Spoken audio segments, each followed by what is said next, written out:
সাইয়েদনা সুলাইমান আলাইহিস সালামের জামানাতে ওনার এক ওয়াজির ছিল, মন্ত্রী। ওই মন্ত্রীকে নিয়ে উনি বৈঠক করতেন। ওনার সময় উনি মালাকুল মাউতের সাথে বৈঠক করতেন। শুনতেছেন? আপনাদের মনোযোগ আছে তো? উনি বৈঠকে বসেছেন, মালাকুল মাউত বসা, ওয়াজিরও বসা। হঠাৎ মালাকুল মাউত ওয়াজিরের দিকে বড় বড় চোখ করে তাকাচ্ছেন। বড় বড় চোখ করে তাকানোতে ওয়াজির ভয় পেয়েছে। হঠাৎ মালাকুল মাউত চলে গেল। ওয়াজির বলে, ও সুলাইমান আলাইহিস সালাম, এই যে লোকটা বড় বড় চোখ করে আমার দিকে তাকালো, এটা কে? সাইয়েদনা সুলাইমান বলে, হাদা মালাকুল মাউত। যে বর্ণনাটা বলছে এটা হাদিস না, এটা হচ্ছে ইসরাইলিয়া, জিউস ট্র্যাডিশন। কোরআন হাদিসের সাথে কোনো দ্বন্দ্ব নাই, তাই বর্ণনা করা যাবে। বিষ্ণু বলেছেন, বাল্লিগু আন্নি ওয়ালাউ আয়া। আবার বলেছেন, ওয়া হাদিসু আন বনি ইসরাঈলা ওয়ালা হারাজ। বনি ইসরাইলের ট্র্যাডিশন বর্ণনা করো, জিউস ট্র্যাডিশন বর্ণনা করো, এতে কোনো সমস্যা নাই। ওয়াজির বলে, ও সাইয়েদনা সুলাইমান, বড় বড় চোখ করে যে তাকালো, লোকটাকে? সাইয়েদনা সুলাইমান বলে, হাদা মালাকুল মাউত, এটা মৃত্যুর ফেরেশতা। ওয়াজিরের কলিজায় পানি নাই। এটা কি ফেরেশতা? শুনে তো পিলে চমকে গিয়েছে। কয় কি? মালাকুল মাউত তো আমার চিনে ফেলাইছে, বাড়ি চিনে ফেলছে আমার খবর আছে। সাইয়েদনা সুলাইমান আলাইহিস সালাম জিনদেরকে দিয়ে কাজ করাতেন, মেঘমালাকে দিয়ে কাজ করাতেন, বিশাল সিংহাসন নিয়ে পৃথিবীর প্রাচ্য থেকে পাশ্চাত্যে ঘুরে বেড়াতেন। সাইয়েদনা সুলাইমানকে ওয়াজির বলে, ও সুলাইমান, মেঘমালাকে আদেশ করে দেন, আমি আর এই ফিলিস্তিনের ভূখণ্ডে থাকতে চাই না।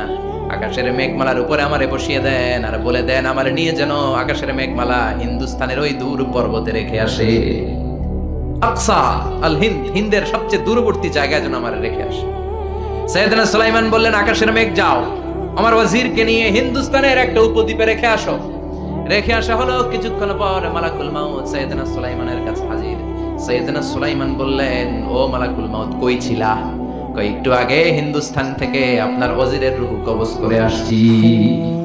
সুবহানাল্লাহ পড়েন। এটা আবার কেমন কথা, তুমি ওইখানে গেলা কেন?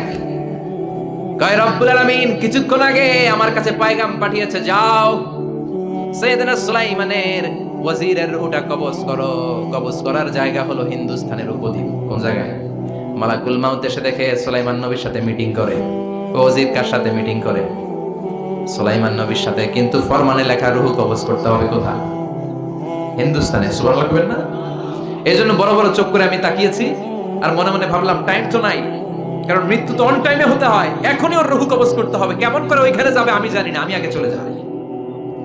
মালাকুল মাউত চলে গেল, যে দেখে ওই জায়গায় ওয়াজিরও হাজির। সাথে সাথে রূহ কবজ করে আল্লাহর কাছে চলে গিয়েছে। পড়েন সুবহানাল্লাহ।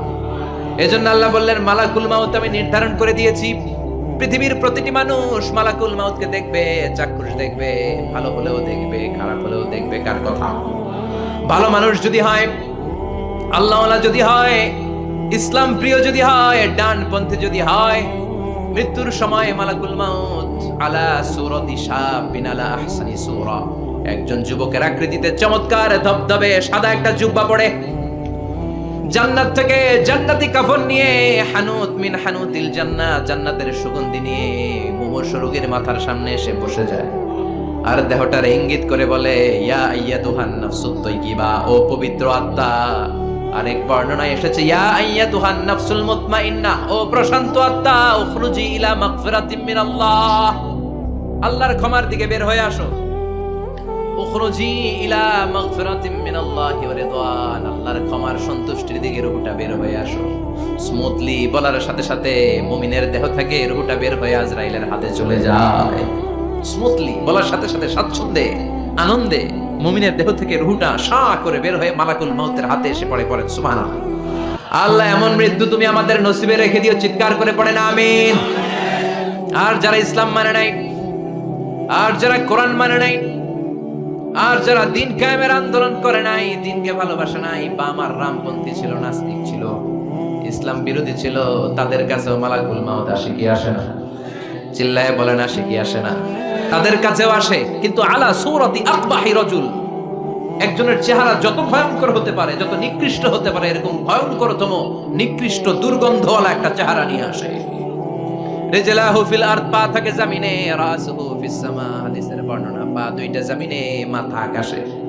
এসে ধমক দিয়ে জালিমের মাথার সামনে এসে বলে, ইয়া আইয়াতুহান নাফসুল খাবিসা, হে পাপাত্তা, হে অপবিত্র আত্মা, উখরুজি ইলা সাখাতিল্লাহি ওয়া গাদাবিহি, আল্লাহর রাগের দিকে, আল্লাহর অসন্তুষ্টির দিকে বের হয়ে আয়। মালাকুল মাউতের এই অর্ডার পাওয়ার সাথে সাথে রূহটা কিন্তু বের হয় না। মুমিনের রূহকে ডাক দিলে যেমনি স্মুথলি বের হয়, কাফিরের রূহ এভাবে বের হয় নাকি? কথা বলেন।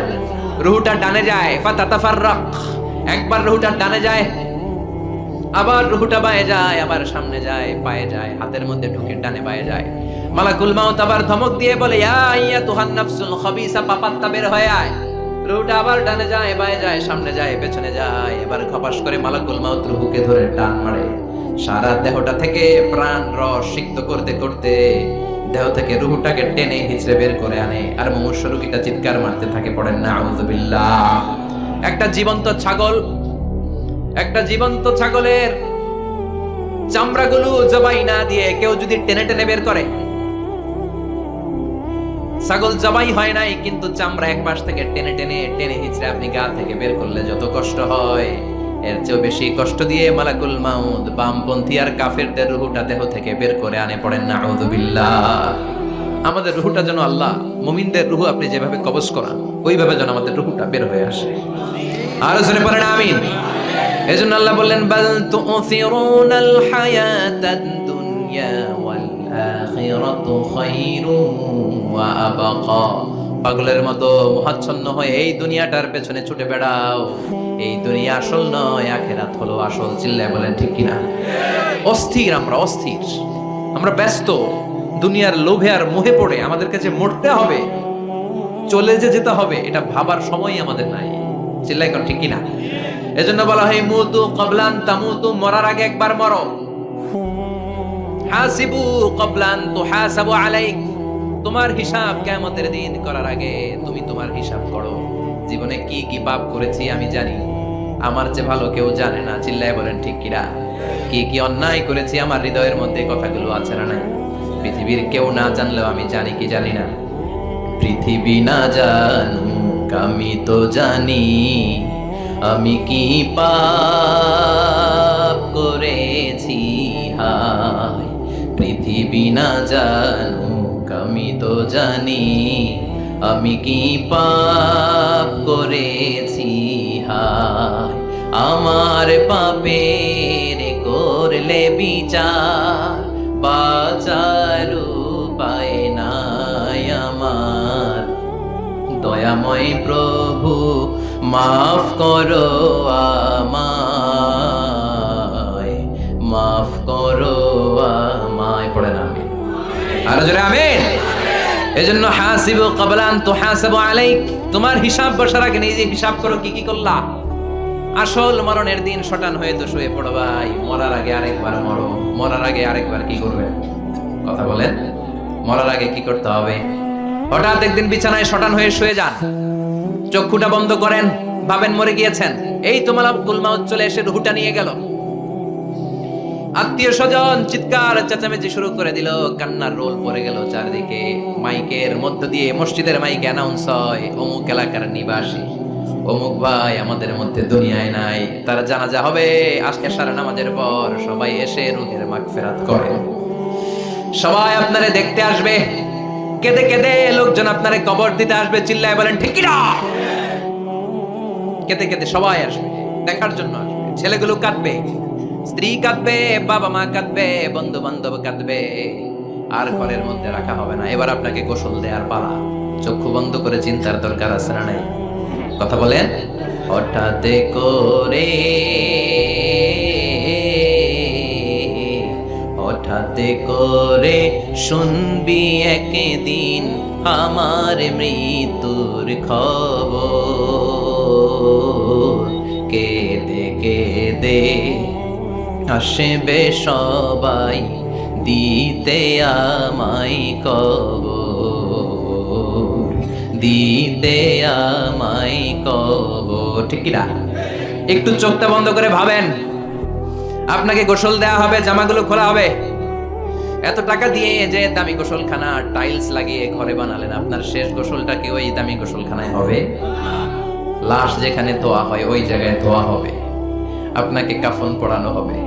আপনার কলিজার টুকরা ছোট বাচ্চাটারে বলা হবে, আব্বু দেখে যাও, তোমার বাবারে শেষবারের মতো দেখো। আপনার বাবা মা শেষবারের মতো একটা নজর দিয়ে আপনার চেহারাটা দেখে নিবে, বন্ধু বান্ধবরা শেষবারের মতো একবার আপনারে দেখে নিবে, জানাজার জায়গায় নেওয়া হবে। হবে না এই ঘটনাটা আমাদের? হ্যাঁ, হবে কিনা? হাজার হাজার মানুষ শেষ বিদায় দেওয়ার জন্য আসবে।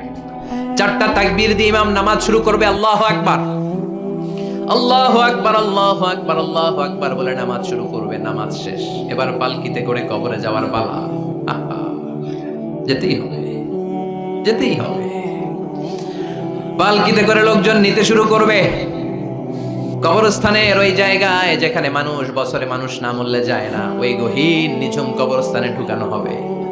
পালঙ্ক থেকে নামিয়ে আপনার জন্য করে রাখা আগ থেকে কবরটার মধ্যে শুইয়ে দেয়া হবে। উপরে বাঁশ দিয়ে ছাউনি, শেষবারের মতো সবাই দেখে বাঁশের ছাউনির উপরে মাটি চাপা দিবে, ঠিক কিনা? চলে যাবে সবাই, কেউ নাই, অন্ধকার, শুধু অন্ধকার। এই অন্ধকার যেন শেষ হতে চায় না। এই ঘটনা ঘটবে না আমাদের? কথা বলে, ঘটবে কিনা? এজন্য মরার আগে এগুলো চিন্তার দরকার আছে না নাই? মরার আগে আরেকবার মরার দরকার আছে না নাই? এজন্য রাব্বুল আলামিন বলেন, বাল তুসিরুনাল হায়াতাদ দুনিয়া ওয়াল আখিরাতু খায়রুন ওয়া আবকা। এই দুনিয়ার জীবনটাকে তোমরা আসল জীবন মনে করো, এটা আসল জীবন নয়। আসল জীবন হলো কবরের জীবন। চিল্লায়